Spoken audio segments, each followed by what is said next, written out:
The news of the death of David Njuguna Kiaraho broke in the early hours of Sunday, March 29, 2026, sending shockwaves across Kenya's political landscape. A sitting member of parliament for Ol Kalou, Kiaraho passed away after a period of illness, marking the sudden end of a career that had spanned both architecture and national leadership. Conflicting reports initially surrounded his final moments. Some accounts indicated that he died in India while undergoing specialized medical treatment, while others confirmed that he passed away at Nairobi Hospital at approximately 1:20 a.m. Despite the uncertainty over the exact location, what remained clear was that his health had been deteriorating for some time. The precise medical cause of his death was not publicly disclosed. His passing was formally announced by the Speaker of the National Assembly, who paid tribute to his years of dedicated service. In death, Kiaraho left behind not just a grieving family, but also a legacy marked by ambition, controversy, and a steady rise through Kenya's political ranks.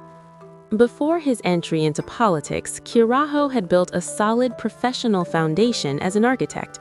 After completing his studies at the University of Nairobi, where he earned a Bachelor of Architecture between 1985 and 1993, he ventured into the built environment sector. He went on to become the principal architect at Arc Grid Systems, a role he held from the mid-1990s until his death. His long-standing involvement in architecture also saw him registered with professional bodies such as the Architectural Association of Kenya and the Board of Registration of Architects and Quantity Surveyors, cementing his place within Kenya's professional class. His transition into politics came in 2013, when he was elected as the Member of Parliament for Ol Kalou under the National Alliance, TNA, part of the Jubilee Coalition. His victory marked the beginning of a political journey that would see him serve 3 consecutive terms. He successfully defended his seat in both the 2017 and 2022 general elections under the Jubilee Party, maintaining a firm grip on his constituency even during shifting political tides. During his time in the National Assembly of Kenya, Kiaraho played key roles in several committees, particularly those aligned with his professional expertise.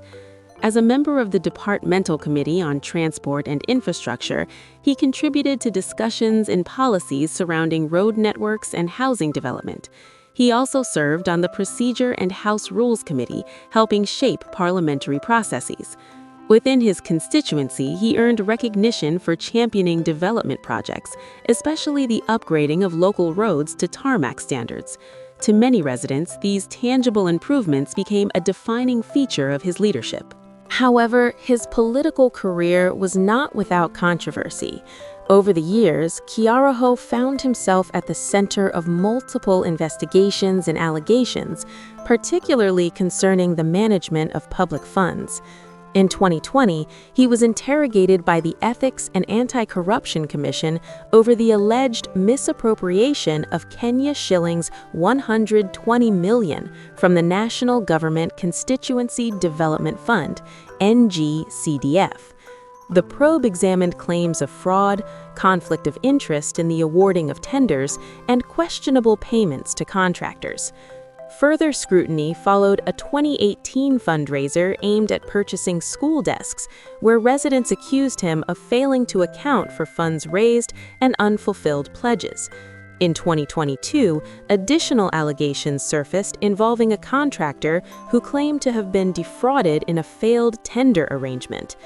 Kiaraho consistently denied wrongdoing, attributing the accusations to political rivalry and smear campaigns designed to weaken his electoral chances. Despite the controversies, he managed to retain his parliamentary seat, demonstrating a resilient political base. Beyond financial allegations, he was also entangled in legal disputes over property. A notable case involved land in Nairobi's Lavington area, where he and his associates were accused of irregular dealings related to ownership and lease transfers. Although court rulings acknowledged his financial contributions to the property, they also highlighted irregularities that led to the rectification of land records. Away from politics and courtrooms, Kiaraho maintained a relatively private family life. He was married to Jackie Kiaraho, a visible figure in her own right, who served as chairperson of the National Assembly Lady Spouses Association. She was actively involved in community initiatives, particularly those focused on empowering women and supporting vulnerable groups. Together, they raised a family largely shielded from the public eye, though their daughter, Melissa, also known as Tugi, occasionally appeared in family milestones shared publicly. Kiaraho's financial standing, while not officially disclosed, was believed to stem from his dual career. His architectural firm provided a steady professional income, while his role as a member of parliament came with a substantial salary and allowances.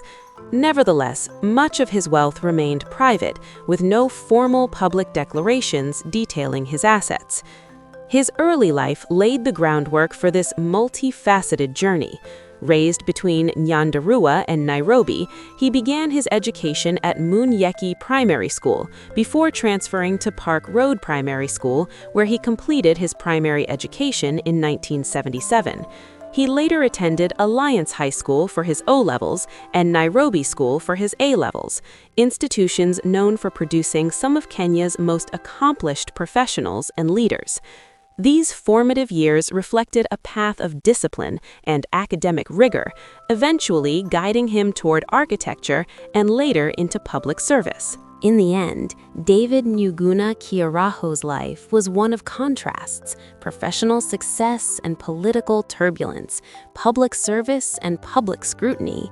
His death closed a chapter on a figure who had, for over a decade, remained a constant presence in Kenya's legislative landscape. Whether remembered for his development record, his controversies, or his resilience in the face of both, his story remains deeply woven into the political and professional fabric of modern Kenya.